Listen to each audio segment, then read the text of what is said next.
Hola, mi nombre es María del Rosario Tlaxcalteco Aparicio de la Universidad Veracruzana, Facultad de Contaduría y Administración, Región Jalapa, con matrícula S21021-230. Y me permito a todos ustedes presentarles Educación para un México Intercultural.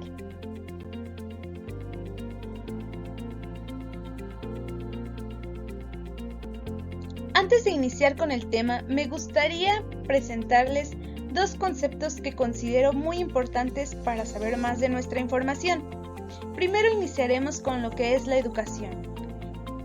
Es la formación destinada a desarrollar la capacidad intelectual, moral y afectiva de las personas de acuerdo con la cultura y las normas de convivencia de la sociedad a la que pertenecen. Interculturalidad. Se refiere a la presencia e interacción equitativa de diversas culturas y a la posibilidad de generar expresiones culturales compartidas a través del diálogo y del respeto mutuo. Partiendo de estos conceptos, nos vamos a referir ahora a lo que es la educación para un México intercultural. Nos referimos a cómo dar la formación a los estudiantes para poder armonizar la convivencia entre las diferentes culturas que se encuentran en México, para acabar con el racismo a las culturas indígenas y así brindar más apoyo a aquellas comunidades que en el pasado eran las más afectadas con la distinción en el presupuesto que se destina a los diferentes lugares del país. Educación para un México intercultural.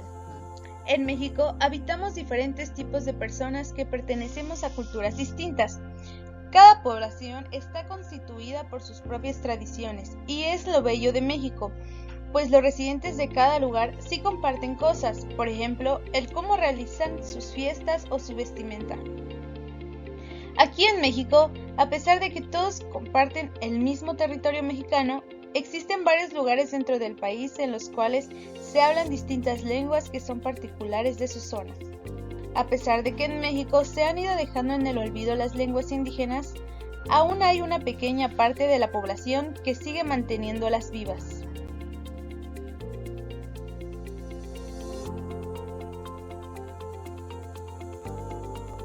La UNESCO, por sus siglas en inglés, Organización de las Naciones Unidas para la Educación, la Ciencia y la Cultura, es la que protege la interacción entre las múltiples culturas que hay, para así lograr tener la inclusión y que toda la población se sienta segura de poder interactuar con el resto de los habitantes del país.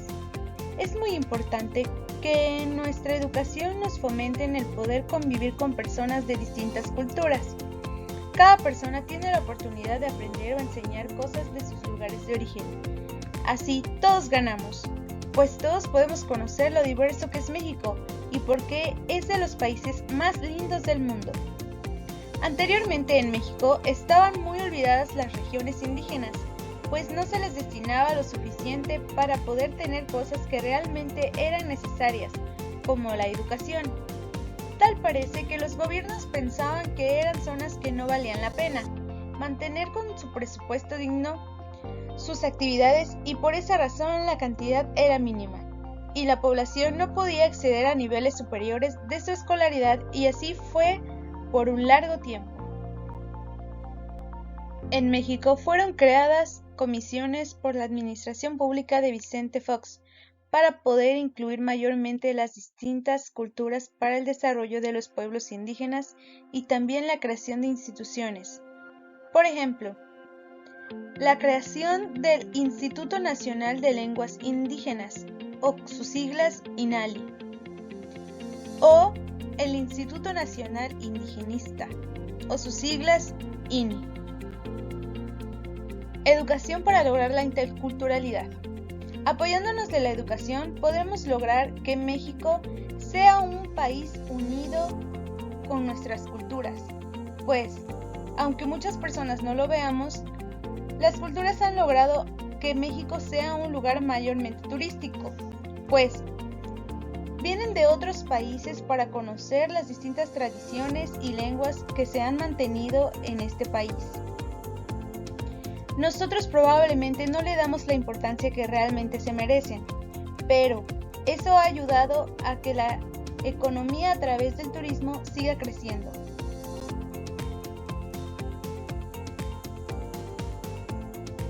A través de la educación se puede conseguir construir una ciudadanía intercultural, pues a pesar de los avances logrados, aún existen personas que siguen haciendo a un lado los lugares o personas indígenas, creyéndose superiores cuando en realidad todos somos iguales, solo con aspectos que cada uno tiene de manera particular, y eso no es malo. Pero, con la ayuda de la educación, se debe lograr que todos comprendan lo importante que es mantener la interculturalidad. Combatir la desigualdad cultural se puede partir desde la distinción en la educación, y considero que el gobierno actual, administración de Andrés Manuel López Obrador, es una administración que ha brindado ayuda a todas esas zonas indígenas, para que sus jóvenes puedan contar con todas las oportunidades de poder continuar con sus estudios. Pues como lo dicen en Becas Benito Juárez, se les da mayor prioridad a esas poblaciones en las que tienen mayor riesgos de no poder concluir con sus estudios por razones sociales, políticas, entre otras. Al ingresar a la convocatoria de la beca Jóvenes Escribiendo el Futuro, nos encontramos con una serie de requisitos en donde nos mencionan con claridad que si hablas una lengua indígena o vives en una población indígena, puedes ser acreedor de una de estas becas. Aquí les comparto un pequeño fragmento de lo que nos indica esta beca de Jóvenes Escribiendo el Futuro. Población a la que está dirigida: alumnas y alumnos en condición de pobreza o vulnerabilidad, que vivan en zona con alto índice de violencia, así como estudiantes de origen indígena y afrodescendientes, que estén inscritos en alguna institución prioritaria de educación superior del Sistema Educativo Nacional. Estas becas fueron creadas para contribuir al bienestar social e igualdad mediante el otorgamiento de becas para la permanencia y terminación escolar de los alumnos y alumnas en instituciones de educación superior. Toda la población merece contar con educación de calidad y que todos los jóvenes tengan las mismas oportunidades de concluir sus estudios, que en cada aula de las escuelas se mantenga una convivencia libre de racismo para evitar la distinción entre los mismos compañeros. Para concluir este tema, me gustaría compartir que considero importante, o bueno, al menos para todos los jóvenes, conocer un poco más de las lenguas indígenas, pues cuando se escucha de una persona que habla otra lengua, rápidamente hacen distinción por provenir de otro lugar. Entonces, si todos podemos conocer más de cerca de las lenguas maternas del país, habría mayor empatía entre los demás. Los gobiernos muchas veces se centran solo en estar en convivencia con otros países y no se dan cuenta que hay temas internos que combatir, pero a estos les daban menor prioridad. Pero el racismo es algo importante de combatir. Ya se han logrado muchos avances en educación y se espera que continúe así, pues todas las personas merecen respeto, y qué mejor que llegar a un país intercultural con ayuda y tomando como base la educación. Por último, me gustaría compartirles algunas fuentes para que ustedes puedan adquirir mayor información acerca del tema. Agradezco por su atención y espero este tema haya sido de su interés. Muchas gracias.